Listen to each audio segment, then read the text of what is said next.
Novembre kalo kile 8 san 2025 an balima bamanankan mɛnnaw Mali kɔnɔ ani Mali kɔkan ni waati in b'a sɔrɔ minnu sigilen dɔ jabarani kɔrɔ yaasa bɛ se ka faamuyali sɔrɔ TV Sherifila bamanankan kunnafoniw na minnu bɛ ɲɛfɔli kɛ aw ye Mali kunkan ko kibaruw la ani diɲɛ fan wɛrɛ taw la an b'a ladɔnniya k'a fɔ ko nin y'a kuma selen Société minière de Sadiola namba fama bakuruba la ko Semonsu ka sangani ama ɲɛmaaw ka laɲini an'u ka baɲumankɛ walew ye u y'a kanu k'u bolo fa k'a tun ka balo caman k'o fara ɲɔgɔn kan ka kɛ dɛmɛ ye ka ɲɛsin Kayi maradenw ni wagati in na gɛlɛya bɛ minnu kan walima a se tɛ maa mun ye ni a musaka bɛ t'i jɔ fɔ CFA wari miliyɔn 11 a n'a kunkanfɛn ma o kɛra dɛmɛ ye ni société ba in fɛ ka ɲɛsin ni maa kofɔlen ma baara kofɔlen an y'a jira k'a fɔ a bɛ don u ka baara ɲumanw an'u ka dɛmɛ min bɛɛ lajɛlen bɛ don ɲɔgɔn dɛmɛ kalo hukumu kɔnɔna na n'o ye mois de la solidarité octobre kalo baara kofɔlen maa baw caman ye ɲɔgɔn sɔrɔ a kɛnɛ kan Sherifila Jabaraso tɔgɔ la Sadio Sidibe ale bɛ ɲɛfɔli kɛ a ko la.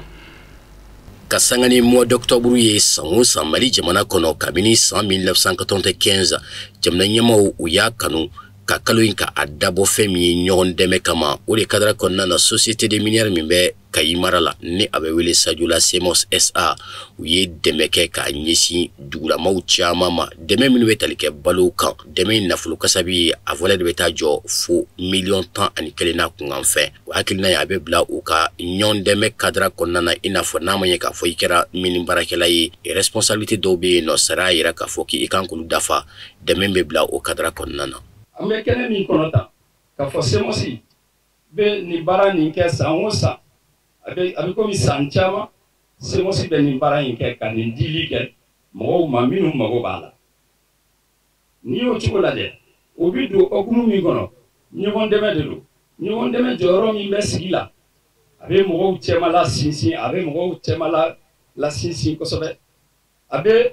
hami bɔ mɔgɔw la minnu jɔrɔlen don u cogo la a bɛ se k'u bila danaya kɔnɔ mun se k'a to u b'a miiri k'a fɔ bɛɛ kaɲalen don sigi kɔnɔ et puis hakɛw kɔnɔna la n bɛ foli bila jamana ɲɛmɔgɔw ye minnu ni u ka hakilinaw kɛra pour que sanu baara nafa ka se ka don jamana la pour que jamanadenw ka se ka sanu nafa sɔrɔ. Bonya min kɛra n ye a diyara n ye a bonyana ma n b'o fɔ aw ka bonya la Ala ka bonya ye wa hali Ala k'aw dɛmɛ hali bi Ala ka jamana in basigi Ala ka jamana in taga ɲɛ n bɛ Semosi mɔgɔw fo u ka dɛmɛ la u ye dɛmɛ min kɛ a diyara n ye a bonyana ma bana de n dɛsɛ tun taara fo 11 na n ye defu sɔrɔ moyen tɛ n y'a ye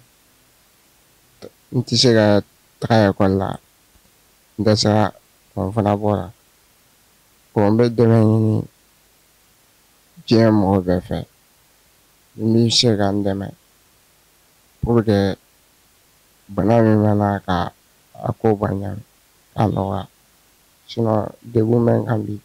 An bɛ kɛnɛ mun kan n'o ye Semosi de ye a ŋaniya ka kɛ ni ɲɔgɔn dɛmɛ kalo ani ka kɛrɛfɛden kɛlɛ ka bɔ ni en tout cas musaka ye a fɔlɔla ka dɛmɛ dɔn an ka makɔrɔbaw ma donc dugu min bɛ kelen bɛ ka min lakoli ka bɔ Sadiola ani Korali Sud donc ka bɔ la ka tila ka dɛmɛ dɔn a dugu mɔgɔ 5 mɔgɔ minnu ni an ye ɲininkali kɛ cakɛda min bɛnnen bɛ ka normal développement social olu de nana ka baara in fanba kɛ ka mɔgɔw woloma ka bɔ mɔgɔw la k'a fɔ ko ninnu de ye dɛsɛbagatɔw ye vraiment an ka programme an ka sinsin kan a bɛ kan ka taa a taacogo fɛ mais fɛn o fɛn n'a bɛ kan ka taa taacogo fɛ n'i ye a labila o kɔrɔ baara min kan ka k'a kɔnɔ o fana ma bila donc an b'a ɲini u fɛ en tout cas u ka programme maintenir. Kayi ɲɛmaaw fo ka taa se mabakɔrɔ ani diinɛ ɲɛmaaw sifinakaw musolakaw bɛɛ lajɛlen yɛrɛ nin kɛnɛ in kan sabula nisɔndiya kɛnɛ kun don ɲɔgɔn dɛmɛ a bɛ bila mois d'octobre kalo kɔnɔ maa minnu garijɛgɛ donna dɛmɛ in na u y'u ka nisɔndiya jira ka tila ka foli ani dugawu caman kɛ société de minière Semosi ye ɲɛmaa minnu fana bɛ yen nɔ u ye foli kɛ ka ɲɛsin Semosi mɔɔw ma ko san o san u bɛ laada in ka kurakuraya ko nin ye nisɔndiya ko ye kosabila dɛmɛ a nana na waati la k'u bɛ dugawu k'u ye. Jamana ɲɛmɔgɔw y'a kɛrɛnkɛrɛnya nin kalo in na an ka ɲɔgɔn dɛmɛ, an ka dɛsɛbagatɔw dɛmɛ. Ninnu ye waleya ye k'a yira diɲɛ bɛɛ la k'a fɔ tiɲɛ na an nakun ye sanu baara de, mais sanu baara kɔrɔ tɛ k'a fɔ n'an ye sanu bɔ an bɛ sanu ta ka taa n'a ye. N'an ye sanu bɔ an ni mɔgɔw de b'a bɔ, n'an ye sanu bɔ an b'a mɔgɔw de fɛ yen nɔ, n'an ye sanu bɔ an b'a bɔ sigida de la, an b'a bɔ jamana de kɔnɔna na. O hukumu kɔnɔna na société fɛnɛ tagabolo la waleya ni tagabolo b'a bolo minnu ye hadamadenya siraw sinsinni ni u tɔpɔtɔli ye. Nin bɛ bila hukumu kɔnɔna de la, o de la société y'a sigi sen kan depuis mun tɛ bi ye. Donc nin yɔrɔ in na n bɛ foli bila société groupe ba ye n'o ye Aliyadi ye, ka société yɛrɛ ɲɛmaaba fɔ n'o ye Tayiru ye ani baarakɛla bɛɛ lajɛlen, k'a fɔ baara min n'an y'a kɛ a bɛ ni société ka tagabolo n'a ka hakilina n'a ka miirina ye k'o bila jamana ka fɛn dayɛlɛlen kan. O tɛ dɔwɛrɛ ye ni fɛn sɔrɔla an ni minnu sigilen don olu fɛnɛ kan k'a dɔn k'a fɔ sɔrɔ tɛ k'a fɔ an ka sanu ta ka taa falen dɔrɔn ye. Nin de ye k'a dɔn sigida ka gɛlɛya n'a ka nɔgɔya a b'u kan cogo min a b'an kan cogo de la. N bɛ foli kɛrɛnkɛrɛnnen kɛ ka ɲɛsin SEMOS mɔgɔw ma.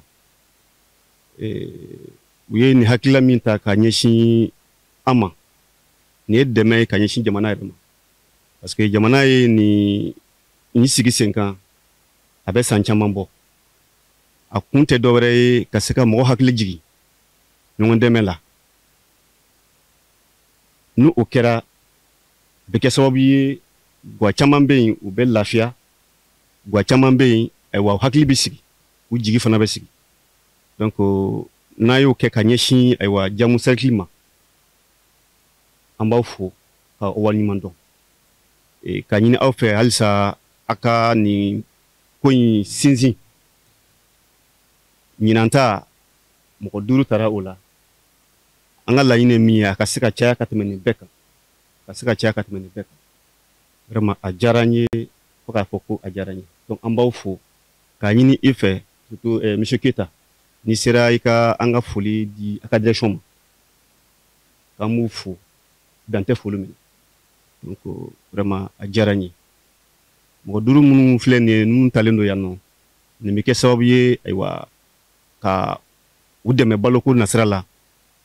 kalo dama dama kɔnɔ. Donc o tɛ ko den ye. O diyara n ye kosɛbɛ an b'aw fo. An bɛɛ ye maliyɛn ye, hali ni aw ye fankelen ba kelen, hali filaninw i b'a sɔrɔ u garisɛgɛ tɛ kelen ye.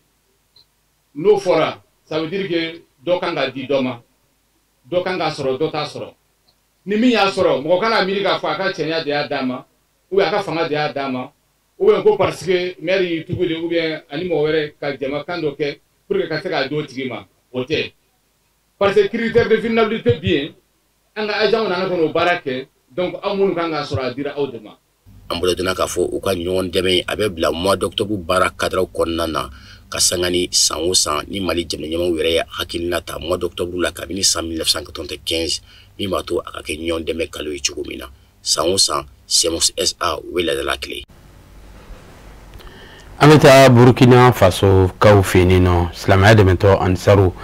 u tɔndenw ani u kanubaw u ye farala ɲɔgɔn kan fɛn min bɛ tali kɛ u ka dugu min bɛ yen n'an b'a wele ko Uwe n'a bɛ Bobo Julaso marabolo kɔnɔ.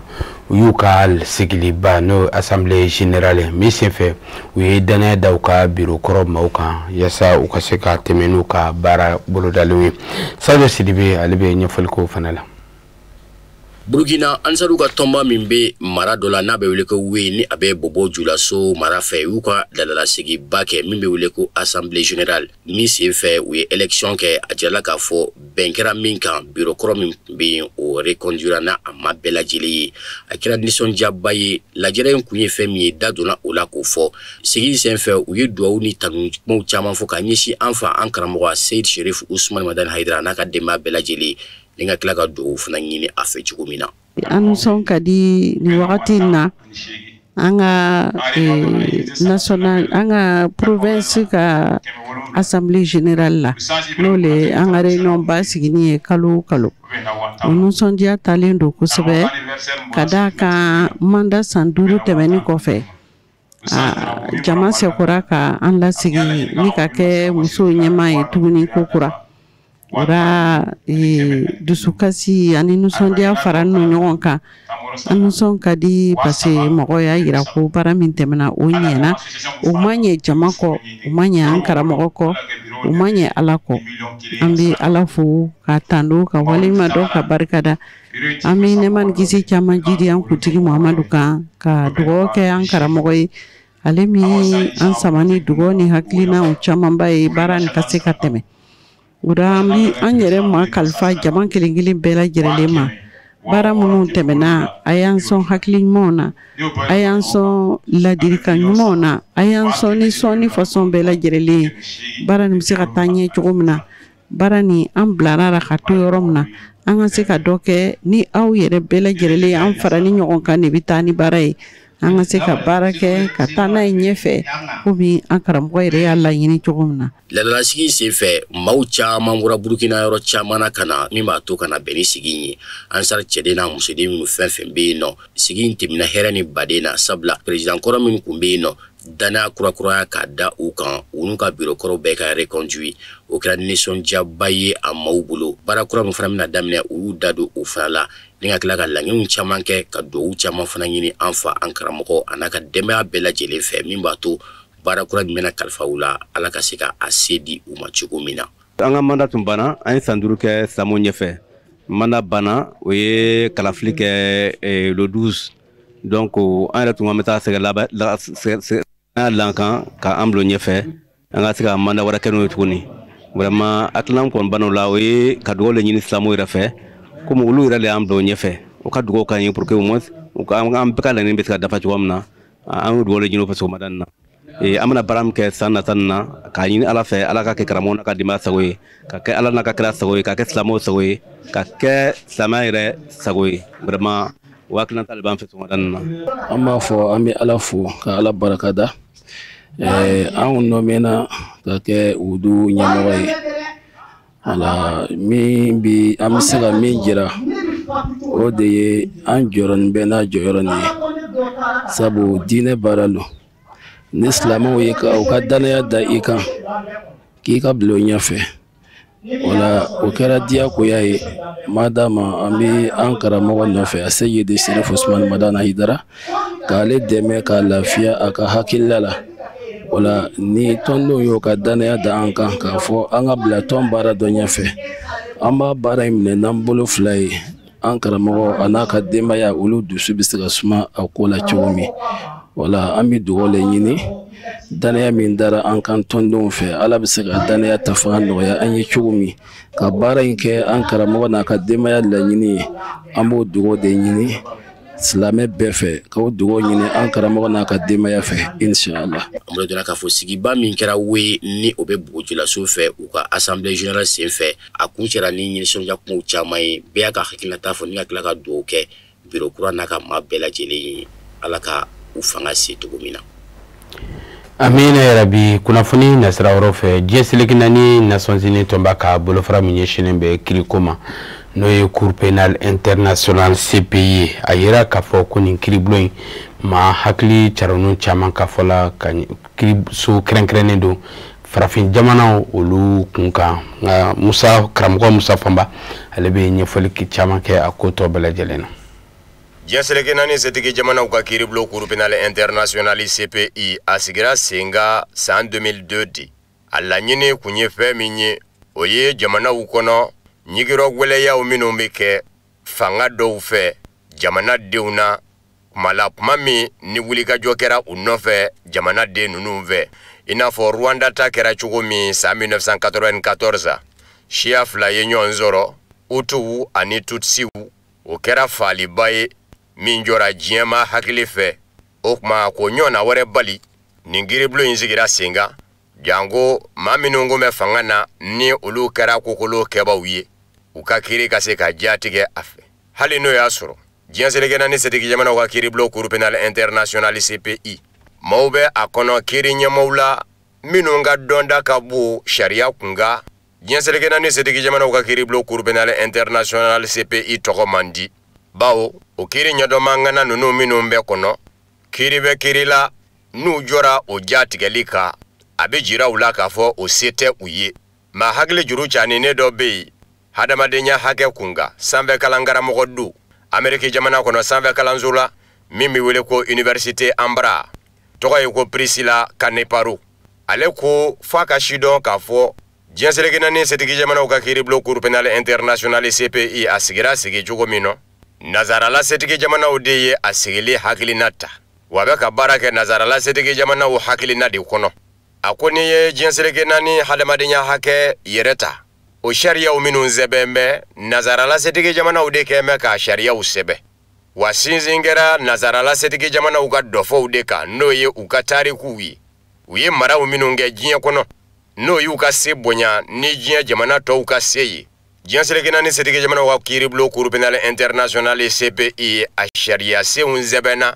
ka sanga n'o de ye o de b'a to i b'a ye k'a fɔ diɲɛ seleke naani setigi jamanaw ka kiiribulon Cour pénale internationale CPI a ma ɲɛmɔw kiiri bɛ kiiri la u se t'o la k'u b'o jatigɛ a bɛ diyagoya u ka minɛ nazarala setigi jamanaw ka dabada de mu ko kuma se yɛrɛ de tɛ diɲɛ seleke naani setigi jamanaw ka kiiribulon Cour pénale internationale CPI ma ɲɛmɔw ye k'a fɔ ko diyagoya kiiri dɔ bɛ sigi sen kan ka ɲɛsin diɲɛ maa ɲɛma dɔ mɔ maa ɲɛma min bɛ se ka ye nazarala setigi jamanaw ka fan fɛ Priscilla Kaneparo a kɔni y'a dan mɔ a ka kan yɛlɛma ka don diɲɛ seleke naani setigi jamanaw ka kiiribulon Cour pénale internationale CPI a baara bolo la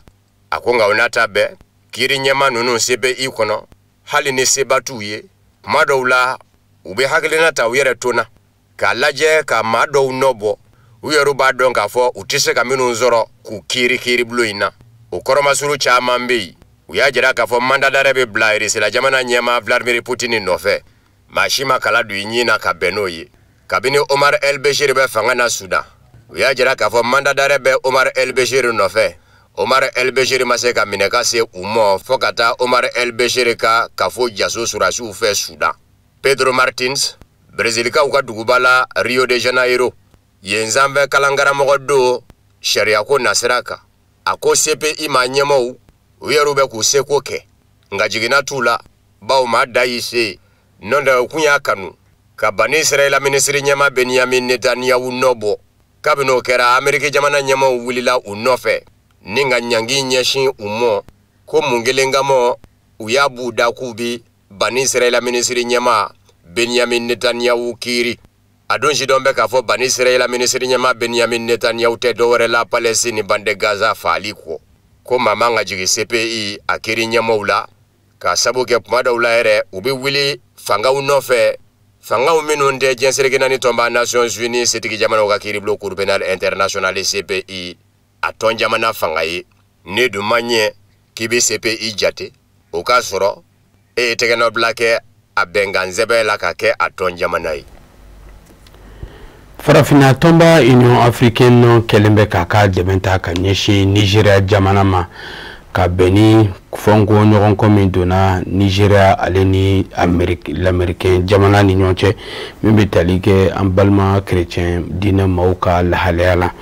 yasa an ka faamuyali caman sɔrɔ a ko la karamɔgɔ Musa Fɔnba ale bɛ ɲɛfɔli kɛ an ye fana la Farafina tɔnba Union Africaine ɲɛma yaso a ko a ye Ameriki jamana ɲɛma Donald Trump ka kɔrɔfɔw mɛn ka ɲɛsin Nigeria jamana ma wa k'a kɛn bɛ k'i jɔrɔ fana n'o ye k'a fɔ Nigeria jamana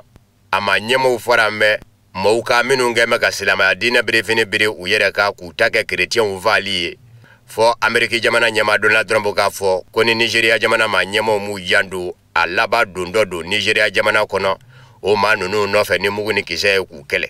Farafina tɔnba Union Africaine ɲɛma yaso Commission de l'Union Africaine a ko ale hakilinanta ye min ye o filɛ Ameriki jamana ɲɛma Donald Trump k'a dɔn k'a fɔ Nigeria jamana do jamana min ye Farafina tɔnba Union Africaine tɔn jamana ye a jɛɲɔgɔn jamana fɛnɛ do min ma daminɛ bi wa Nigeria jamana ka ko ka bon Farafina tɔnba Union Africaine bolo ka sabu ka jɔyɔrɔ ye bɛn ni basigi la Farafina fangu in fɛ n'o ye tilebiyanfan ye maaw kɛlɛli la kɛrɛnkɛrɛnni ɲɛna minnu kɛn bɛ ka silamɛya diinɛ birifini biri u yɛrɛ kan ko Nigeria ma ɲɛmaw kɛn bɛ ka hakilina caman da min bɛ se ka to bɛn ni basigi o bɛna Farafina fangu in fɛ n'o y'a tilebiyanfan ye Nigeria jamana sɔrɔ yɔrɔ Farafina tɔnba Union Africaine ko a b'a ɲini Nigeria jamana jɛɲɔgɔn jamanaw fɛ i n'a fɔ Ameriki jamana u ka kɛ Nigeria jamana dɛmɛ jamanaw ye ni sigikafɔ ye surasiya ɲɛdɔ minnu bɛ u la kunnafoniw bɛ se ka sɔrɔ u fɛ nɔgɔyala cogo min ka sabu kɛ u ka sew ye lakanako nasira kan k'olu bila Nigeria surasiya ka bolo kan ka Nigeria surasiya ka dɔnda kɔrɔ don nka u bɛɛ lajɛlen ka kɛ Nigeria jamana bonyanen k'a dɔn k'a fɔ jamanakan hɔrɔnyalen don o de ka pesa ni Nigeria jamana bagabagali ye k'a fɔ a don dɔ don Nigeria ni mugu ni kisɛ ye o tɛna taa laban dɔ wɛrɛ la bilisa ɲami kɔ farafina gun kan ni ka farafina fangun in n'o y'a tilebiyanfan ye ka lakanabaliya tɔ bonya farafina tɔma Union Africaine fɛ ko tɛ o ye novembre kalo tile gale Amérique jamana ɲɛma Donald Trump de y'a jira k'a fɔ a y'a ɲini Amérique surasiya ɲɛmaya so Pentagon fɛ a ka kɛlɛ fɛrɛ dɔw bila sen kan k'olu dajira a la i don dɔ don Nigeria jamana kɔnɔ mɔɔw nɔfɛ minnu kɛn bɛ ka silamɛya diinɛ birifini biri u yɛrɛ kan ka chrétien diinɛ mɔɔw kisi u tɔɔrɔ ma yan'o kun cɛ Donald Trump kun ye bɔli dɔ kɛ ka jira k'a fɔ Nigeria jamana bilama a chrétienw u bɛ ka si latunu cogo ɲini de wa ale Donald Trump na fɛrɛ kɛ k'u kisi cogo ɲini o don kelen la Nigeria jamana ɲɛma Bola Tinubu y'a jaabi k'a ka kɔrɔfɔw ngalontigiya k'a fɔ Nigeria jamana ka ye Donald Trump fɛ i n'a fɔ jamana min tɛ k'i jɔ a jɔyɔrɔ la diinɛ dɔ mɔɔw lakanani na ko jamana ɲɛmaw bɛ ka cɛsiri min kɛ a rɔ Donald Trump tɛna ye a kalamo ɲankuma ka sabu kɛ Nigeria jamana kɔnɔ i mana kɛ diinɛ o diinɛ nɔ o bato bi kɛ i fɛ maa ti don i n'o cɛ Bola Tinubu ko Amérique jamana ɲɛma Donald Trump ka dɔn k'a fɔ kuma bɛɛ olu ni chrétien diinɛ ɲɛmaw ni silama diinɛ ɲɛmaw bi ɲɔgɔn yew kɛ wa Nigeria jamana bɛ k'i seko kɛ lakanabaliya kɛlɛli la Nigeria jamana kɔnɔ farafina tɔma Union Africaine a ko a ma sɔn min mɔ Donald Trump ka fa fɛ o ye ka silama diinɛ k'o ka dalaminɛ yɔrɔ ye jango a bɛ se ka nacogo sɔrɔ a yɛrɛ la Nigeria kɔnɔ k'o tɛ ko bɛnda ye a ka dɔn k'a fɔ farafina tɔma Union Africaine ka taabolo ye fɛn min ye jamana o jamana bɛɛ a ka yɛrɛma hɔrɔnya bɛɛ bolo o kuma i man k'i to i ka jamana kɔnɔ k'i da don wali jamana kunkankɔrɔ n'o ye principe de non-ingérence ye ko Amérique jamana ɲɛma Donald Trump k'i janto la farafina tɔma Union Africaine ko kɛ kɔni labɛn bɛ a ka fa fɛ ni Nigeria jamana bɛ se ka dɛmɛ ni hakilina ɲumanw minnu ye a ka ja ka mɔɔw de di Nigeria jamana mɔ minnu ka dɔnda ka bon ka se ka dɔnda ka wuriya kɛnɛw sigi sen kan fɔ ɲɔgɔnkɔ bɛ se ka ban diinɛ ko binaku ka cogo min o m'a fɔ a muɲanenw bɛ farafina tɔma Union Africaine bolo ka Nigeria jamana dɛmɛ o rɔ a ka jamana basigili la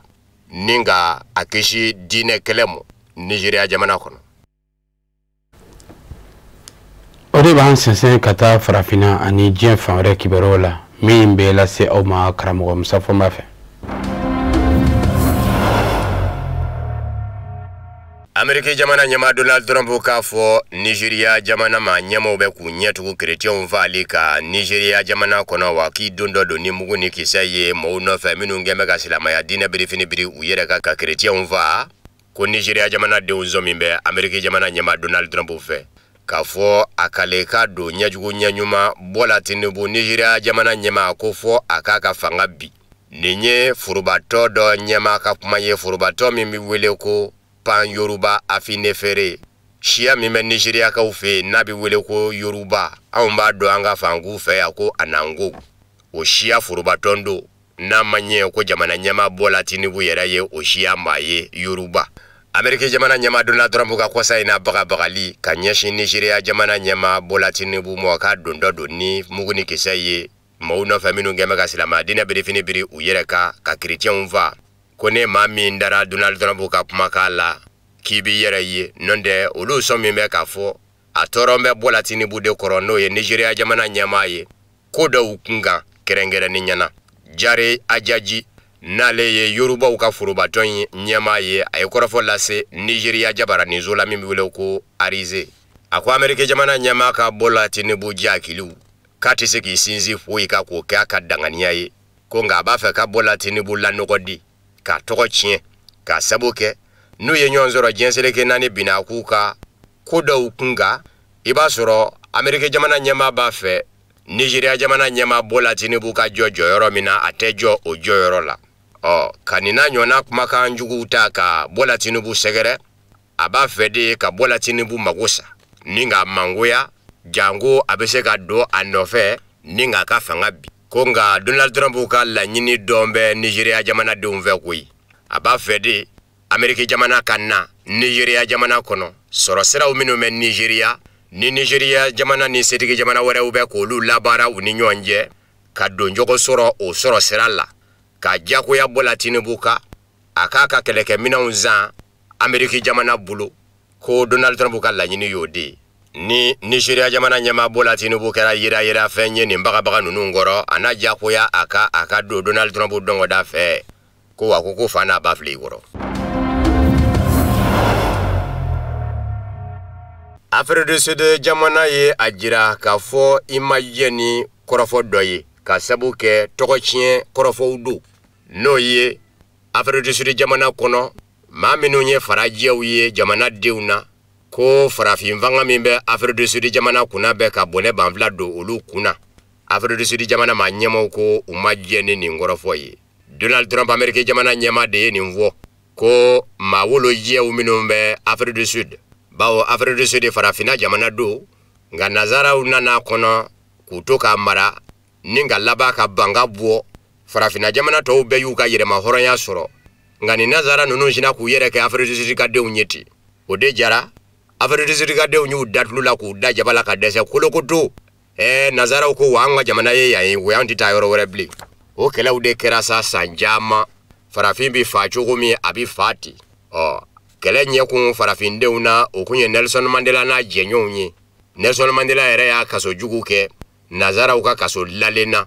Afrique du Sud jamana kɔnɔ san 20 kɔ ni ka sɔrɔ ka bɔ nazaraw yɛrɛ labana k'a ye k'a fɔ an ka segin an kɔ o de da ka d'an na n'an na se ka segin an faso la ani farafinw ka ɲɛ sigi la Nelson Mandela bɔra kaso la bɛnkan fanga nana jamana kɔnɔ kalata min bolodara o senfɛ n'a ma ɲɛ ko farafindenw de ka ca bawo u de bɛ yan Nelson Mandela kɛra jamana ɲɛmaa ye ka taa o do la ka na bila bila sa nazaraw ma se ka fanga sɔrɔ Afrique du Sud jamana kɔnɔ nka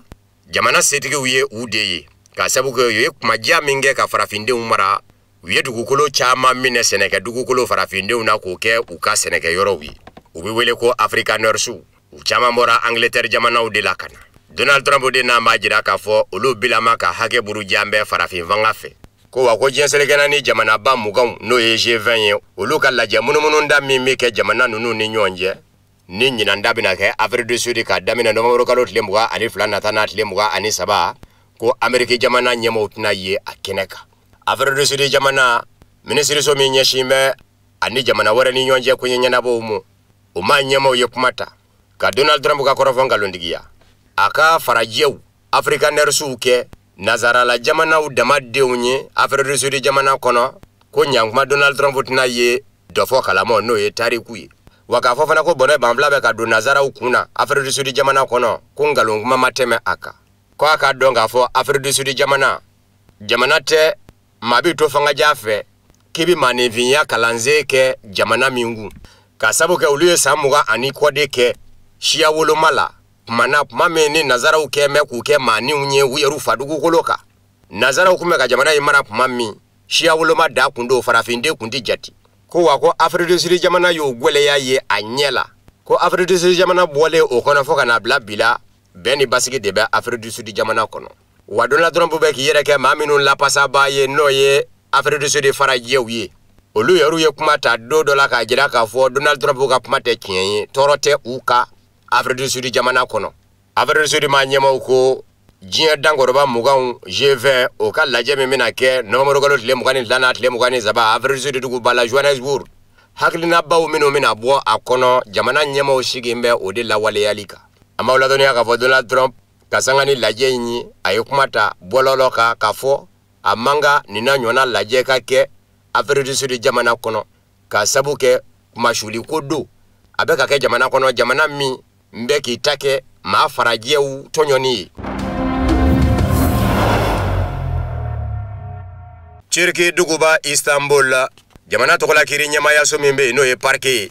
a ye mandat d'arrêt bila Bani Israɛl minisiri ɲɛmaa Benjamin Netanyahu nɔfɛ ani maa ɲɛmaa caman jamana tɔgɔla kiri ɲɛmaa procureur général Turki duguba la Istanbul mandat d'arrêt a y'a bila Bani Israɛl maa 30 ani maa 7 nɔfɛ maa ɲɛmaaw la minisiri ɲɛmaa Benjamin Netanyahu bɛ o la surasiya minisiri n'o ye Israel Katz ye o bɛ o la jamana kɔnɔna lakanani ministry n'o ye Itamar Ben-Gvir ye o bɛɛ o la. Surasiya yɛrɛ ɲɛmaaba n'o ye Eyal Zamir ye o fɛnɛ bɛɛ la, ani jikan surasiw ka ɲɛmaaba David Sar Salama. Ka sabu kɛ ko Bani Israelama ɲɛmaw u dɔmɛni maa fa de ye Bande Gaza, Palestine dugukolo kan, maa bayirika, musolaka ni dendanu olu de fara Bani Israela ka bundeli fɛ. Maa bayirika o de jogina ni nga du bon k'u tiɲɛ. Nga fɛn kelen bɛ ye o ka fɔ Turki jamana ma wuli a yɛrɛ mɔ ten Palestine Bande Gaza maa falenw hinɛ minɛni kama ka mandadare bila Bani Israelama ɲɛmaw nɔfɛ. Turki ka kurunba dɔ o de y'i to ji kan Bani Israela surasiya y'a lajɔ ni nga kɔnɔmɔw minɛ. Olu minɛnen u sɛgɛsɛgɛtɔ Bani Israela surasiya fɛ u y'u ka hakɛw bɛɛ lajɛlen buruja. Ɲugurɔ gwɛlɛya dara u kan k'u sɛbɛkɔrɔ n'i ma tɔɔrɔ. Kilakɛlen u la sa Bani Israela ye u latɛmɛ Turki jamana ka bolo kan. Turki jamana maa ɲɛmaw de kɛlen k'a ka maaw sɔrɔ a bolo la sa k'u ɲininka k'u sɛgɛsɛgɛ k'a ye k'a fɔ dadigi kɛ bɛ u la u n'i ma tɔɔrɔ la kosɛbɛ Bani Israela kɛlɛcɛw fɛ. Turki maa ɲɛmaw sera ni u ye lapitaninzo k'u sɛgɛsɛgɛ. Dɔw yɛrɛw kɛra i n'a fɔ u bɛna caw caw. Se kɛra ni u ye mɔɔ minnu ka dɔnda ka bɔ maa ni hakili jirali la ɲɔgɔn na. U k'olu ma ko psychologue Istanbul duguba la. A dɔw bilama bɛ ka se k'u yɛrɛ sɔrɔ hakili yanfan fɛ. O de ma bɛɛ Turki jamana maa ɲɛmaw ma ni u kɛn bɛ ka mandadare bila bi Bani Israela maa ɲɛmaw nɔfɛ. Russie ni Amérique lajɛ Hongrie duguba la Budapest. Donald Trump ni Vladimir Putin njɛ a n'a kɛ kuma na kuma min ni labɛn bɛɛ lajɛlen bilara sen kan nka kuma jɔnjɔn fɔn tɛ a kɛdon la. Nin ye Hongrie ministre ɲɛma Viktor Orban ka kumaw ye. Amérique duguba la Washington na a taalen kuma ɲɔgɔnya la Amérique jamana ɲɛma Donald Trump fɛ yen. A n'o tilalen kuma na a ye kunnafoni di kɛnɛ sigi sen kan ka nin lase. Hongrie ministre ɲɛma Viktor Orban a ko ka jamana kɔnɔ Hongrie faaba la Budapest lajɛ min kun kan ka kɛ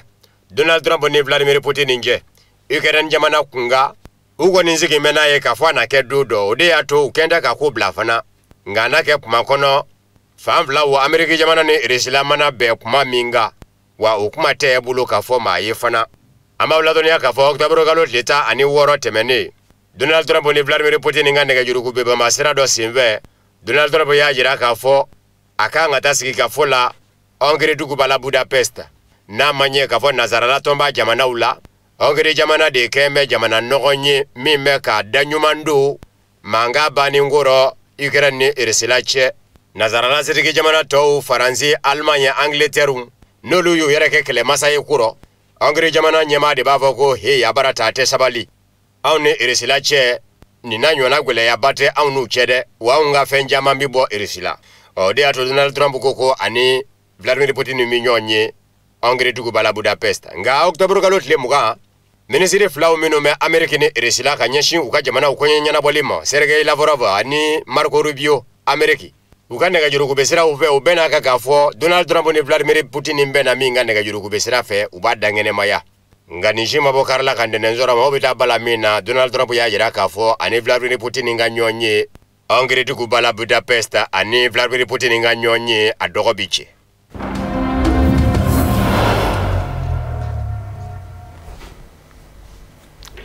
O fana bɛɛ bɛ dansiri bi bamanankan kunnafoni sɔrɔlu na minnu farala ɲɔgɔn kan kunnafoni di so ɲɛmaaya sɔfɛ k'a lase aw ma ka bɛn ni nin waati kofɔlen foli bɛ kɔrɔkɔrɔ ka ɲɛsin an filɛbagaw Mali kɔnɔ ani Mali kɔ kan laseli wɛrɛ aw ni karamɔgɔ Musa Fɔnba bɛ ɲɔgɔn sɔrɔ yan'o cɛ aw k'an bɛn diɲɛ waati wɛrɛ.